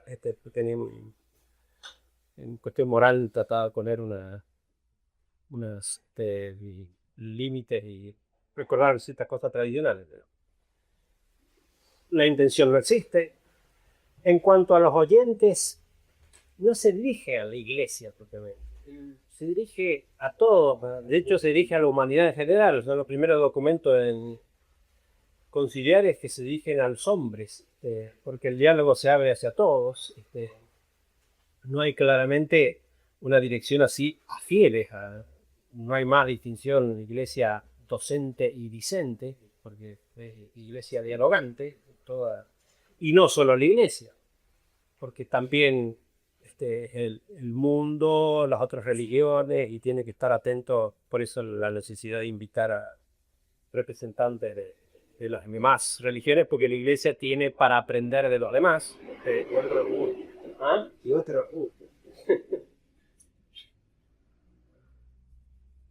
Los oyentes, la materia tampoco, porque el diálogo tiene que estar dispuesto. De hecho, lo dice el mismo Ratzinger, que en el concilio, bueno, se aceptaron ciertos valores modernos, libertad, igualdad y fraternidad, digamos, que antes la iglesia todavía no los había aceptado. El que dialoga supone que el otro tiene una serie de cosas a contribuir. No hay esa idea, digamos, de una materia revelada que se enseña sino que justamente se abre también en el concilio se agradece, qué sé yo, al mundo, esto que lo otro, lo que la iglesia ha aprendido de ellos. Pero al mundo le agradecen el espíritu democrático, etc. Y el sujeto, que el Papa no habla como Papa, como representante de Dios. El Papa, de hecho, está en discusión como unificador del pueblo de Dios, y él no asume, no está obrando y hablando en nombre de nuestro Señor. Ahí están pensando que nuestro Señor supuestamente es la iglesia entera. Entonces, y de hecho, cuando él, así, unificando pensamientos, promulga lo que todos están de acuerdo, lo hace en nombre del pueblo de Dios, de la manera así democrática. Y no es una actitud, no es el Papa en cuanto tal. Todas esas cosas son, ahora, no son intenciones del corazón, yo les digo, son cosas así, patentes, en la historia del concilio, en los documentos que han salido, en las instituciones que han puesto. Y todas esas cosas, como está funcionando ahora. Ratzinger, cuando asume como papa, lo declara un montón de veces. Él no viene a dar, él personalmente, la misa nueva no le gusta, le parece que como papa, él va a hacer lo que el conjunto de la iglesia piensa, y por eso el diálogo con el obispo respeta la opinión de los demás, en todo este sistema, digamos así, democrático. Te creo que me dejó algunos títulos como Papa de venir, o patriarca. Sí, pero en todo el testamento, sí. Sí. Diría, por ejemplo, la tiara, digamos, de Pablo VI es un símbolo muy claro de lo que pasa. Es una renuncia. Los papas, siendo papas, tienen esa autoridad. Es como el papá de la familia, la autoridad de él es el padre, pero no la ejerce. Hay una inhibición, digamos así, de ejercerla por ese respeto, por el diálogo, por escuchar a los demás. Entonces el Papa no impone eso. Realmente si el Papa en algún momento quisiera decir, bueno, ahora voy a hablar en nombre de nuestro Señor y se lo impongo a todos los demás, estaría asistido eso. Digo, porque nuestro Señor asiste esos actos del Papa cuando obra de cátedra. El problema es que ahora el Papa no quiere, porque quiere escuchar a los demás, quiere que los demás opinen, quiere que a las cosas lleguemos todos juntos. Dicen en los documentos del concilio que el Espíritu Santo asiste a todo el pueblo de Dios, pero resulta que no. Y ya dijo el Espíritu Santo que no asiste un pepillo al pueblo de Dios, sino al Papa y a los apóstoles, a los sucesores de los apóstoles, digo, a la jerarquía asiste en el magisterio. Y bueno, y así andamos la deriva, digamos, la oveja desparramada para todos lados. Si uno se pregunta, bueno, no es infalible, si uno se pregunta el grado de autoridad que tiene, no hay un ejercicio de la autoridad magisterial. No es magisterio auténtico eso. Si uno tuviera que juzgarlo, lo que pasa es que es un sistema extraño y que entonces no entra muy claramente, pero la manera como está hablando los papas en todos sus documentos, hay que considerarlo como si hablara un doctor privado. Que esa es la segunda conclusión. No hay realmente autoridad magisterial, pero en ningún grado de magisterio propiamente, por todos esos defectos, digamos, bien constitutivos y claros y expresos. Además han dicho otra cosa, por ejemplo, la declaración Nostra Aetate es una declaración, es el nivel más bajo de autoridad que existe en un documento eclesiástico. Y resulta que lo transforman en un documento cuasi dogmático. En términos que donde se pasa la relación al pueblo de Israel, por ejemplo. Lo que pasa es que para ellos el concilio, porque esto siempre hay que pensarlo históricamente en ese proceso dialéctico hegeliano, ¿no es cierto? Entonces siempre hay, que esto también lo van diciendo, un proceso, digamos, de tesis, que es lo que se transmite tradicionalmente, digamos. Por ejemplo, a esta época llega como tesis lo que los papas anteriores proponían. Como antítesis de toda la reacción progresista, moderna. Y la síntesis es el resultado en ese choque medio violento del diálogo. El Vaticano pretende ser la síntesis de todo el choque entre modernismo y magisterio. De hecho, lo dice, no con todas las palabras así, pero en el Fides et Ratio, segundo, dice, todas las condenas del modernismo en realidad son todos el diálogo del magisterio con ese pensamiento moderno que iba ajustándose. Y entonces el concilio pasa a ser la síntesis. Claro, no hace falta que el concilio pretenda ser infalible. Es la opinión finalmente dialogada de la Iglesia y es todo infalible en la mentalidad de ellos. Y es lo que porque hay que decir, en ese año ya han pasado varios años, así que ya está medio comenzando a ser nueva tesis anterior el concilio para una nueva proceso, ¿sí? Porque eso es una cosa continua. Pero por eso, en esta mentalidad, claro, sí, nos dicen, no queremos ejercer una infalibilidad antigua. Pero esto ha sido el diálogo de la Iglesia y el mundo, que se han puesto de acuerdo en estos documentos, y eso queda con un valor único y especial. En la cabeza de ellos sería algo semejante al magisterio universal infalible. Pero me parece que en la cabeza de ellos es todo democrático y no hay un ejercicio de autoridad, propiamente dicho. Y de acuerdo a eso, ¿cómo explica entonces el comunión a la fraternidad a Josafat? La Bucania no puede, según lo que ellos dicen, tendría que dialogar también. El problema en este sistema, el único que no entra dentro del sistema es que no dialoga. Por ejemplo, nosotros. El hereje propiamente es el que no responde al diálogo. Monseñor Lefort es el único hereje en toda esta herejicisma, no hay diferencia, digamos, en esta mentalidad. Entonces, si él no dialoga, no está en la cosa, él no entra dentro del mecanismo que lleva a la unificación de doctrina y a la expresión. Entonces, es el que se corta solo y afirma su cosa y no se deja modificar por el otro. Ese es el que nos sirve y el que ha roto la unidad y es el que se planta en su opinión y es el único hereje. Nosotros, que nos quedamos con el magisterio tradicional y decimos eso, a mí no me saca nadie ahí, somos los únicos herejes en toda esta cosa. Entonces, raro discute. Hasta vos discute un poco a ti. Cosas que sostienen y aguantan con una paciencia cada uno, que a veces son bastante violentas. Pero realmente, mientras uno esté ahí en ese juego de como lo que diálogo política, digamos, sí, la única posición válida es democrática. Sí, Además existen. claro, y todo lo otro es el único pecado mortal que no ser de fascismo.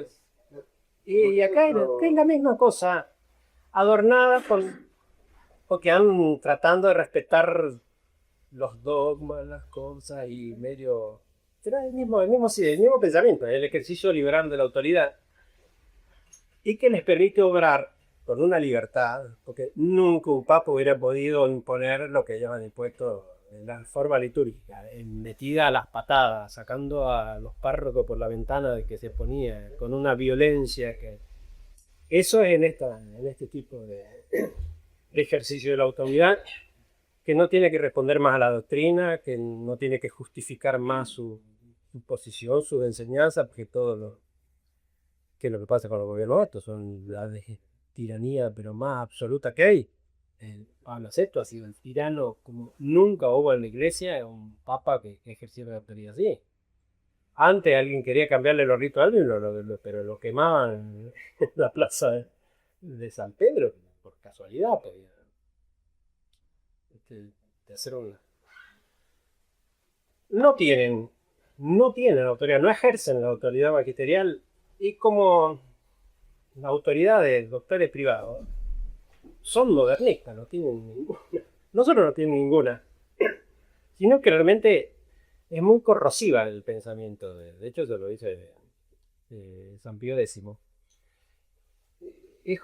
Es jorobado entrar dentro del pensamiento de ellos, porque entonces relativismo, subjetivismo, en que ha estado falseando, entrando, porque uno lee las cosas, uno lee a Ratzinger y no se da cuenta dónde es más sutil, es más cuidadoso, es casi el único que no tenía una condesta de los peritos del concilio. Todos los demás habían tenido una condena bajo Pío XII. Él había ido escapando de las cosas. Pero no hay que leerlo, o sea, realmente San Pío X da ese consejo y el consejo, un autor modernista, y es corruptor, es peligroso, a veces se habla lindo, me envuelve, después son defectos muy profundos, porque son defectos, digamos, todo ese subjetivismo, toda esa cosa que ya a veces tiene adornidito, piadoso, es el éxito que tuvieron, digamos, así, todo del IVAC y todos ellos, atractivos, en una teología fácil, porque no tiene que andar estudiando Santo Tomás, porque cada uno sí es más o menos inteligentón, se inventa su cosa y realmente, ¿qué es la actitud que uno pone? Hay que leerlo con pinzas. O sea, no es que escuchar porque es una cosa peligrosa.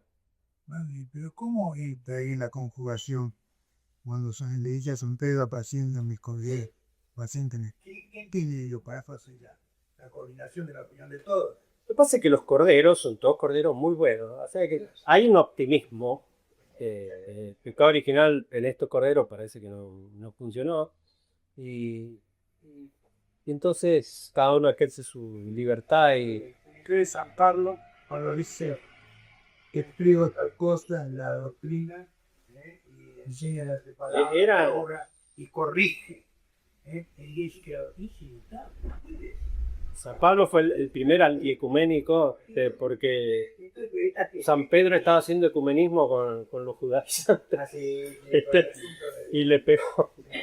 Y realmente ¿Y a San Pablo cómo lo entiende de él? entienden todo. A usted mal, pero a usted le elogian y va a tener es sutil. Es más o menos la organización de la iglesia anglicana. Sí, por eso de pronto uno empieza a coincidir con todo ello. Coordinadores, Y es en lo que habían caído los orientales cismáticos, fueron todo el democratismo a través de influencia protestante, ya lo han tenido ellos mucho antes, por eso son muy ecuménicos. Ya lo eran antes, y el único que estaba resistiendo era Roma. No, ya en realidad ya está. Tercera conclusión, esta es que no hay que escuchar esa. O sea, como doctores privados son modernistas y uno es un magisterio que uno debe taparse. No es un magisterio, o sea, no ejercen un magisterio. Pueden, o sea, que tengan la autoridad, la tienen. Y esas conclusiones, en realidad valen para absolutamente todo. Si el Papa tendría que aclarar que él sale de este sistema de diálogo y de pluralismo. O sea, él tendría que ser una manifestación muy clara, muy rotunda de quiebre fuera de todo esto. Lo van a colgar un árbol, pero porque todo entra dentro de esta cosa. Entonces, no hay documento que uno pueda reconocerle mayor o menor autoridad, que todos están presentados dentro de este sistema de diálogo, de cosas, de respeto. Habrá alguno un poquito mejor, otro un poco, pero uno se queda, bueno, juzgando todo y a la luz del magisterio anterior y una buena teología. Y después más vale no escucharlo, o sea, no leer las cosas de ellos porque son vivos, son peligrosas. Las encíclicas sobre la caridad son lindas, atractivas, y son, cuando habla del infierno, parece que habló del infierno y de los condenados, pero el condenado es una especie de monstruo inhumano que es lo único que parece que puede llegar a condenarse. Pero además no se sabe bien si afirma o no la afirma, porque es toda una manera. Y si la escribe atractiva, por lo menos Juan Pablo II era mucho más pesado. Entonces no había quien aguantar. Cabe añadir, amigo, ante la doctrina de la acción fundamental condenada por Juan Pablo II en Veritatis Splendor aparece de alguna manera sugerida en la encíclica de la Esperanza. Sí, tienen el mismo pensamiento con posiciones un poco distintas. Juan Pablo II tenía su teoría, digo, acerca de la salvación universal. No todos pican igual. Ratzinger es más cauto en esas cosas. El otro era. Pero. Y en eso terminamos, que se ha hecho largo.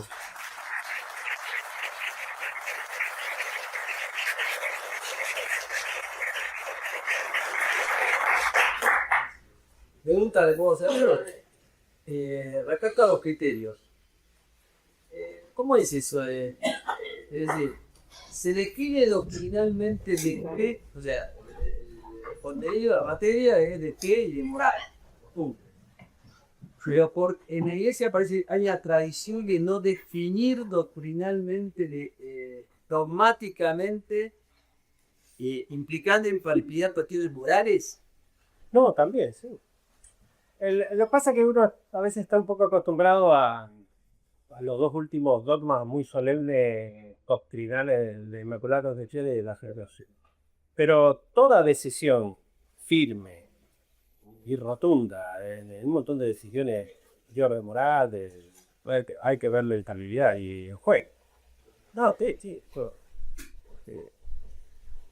¿Qué cuestiones morales? No, ahí la Condam Fide de la Congregación para la Fe de Patria plantea esa distinción de fe católica, fide Sí, que es más claro. católica, error en doctrina católica. Por ejemplo, la pena de muerte, la licitud de la pena de muerte, el que se opone a la licitud de la pena de muerte caería en error en doctrina católica. No sería... Lo que pasa, ahí ellos usan un lenguaje bastante semejante al conservador, pero hay que ponerle cinto porque todo tiene un matiz, todo se entiende un poco distinto. No, nunca tiene la fijeza porque hay que tener en cuenta todas esas cosas dentro del pluralismo. Y todas esas cosas, y uno puede tener versiones un poco diferentes y no va a contra. Porque el pluralismo no sirve y lo sostiene. Por eso usan, esa de hecho, ahí presenta una cosa un poco más tradicional, digamos, sí, más y Salvador.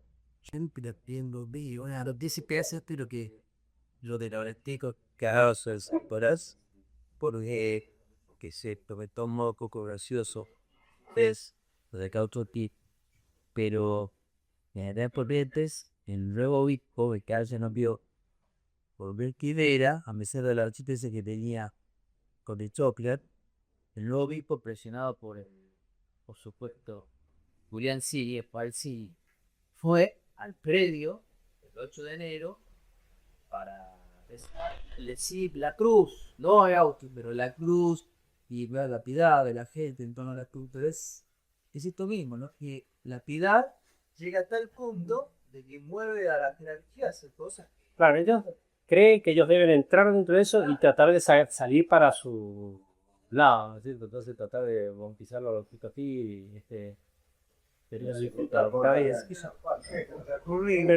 al lado de esa una santa señora al lado de sí.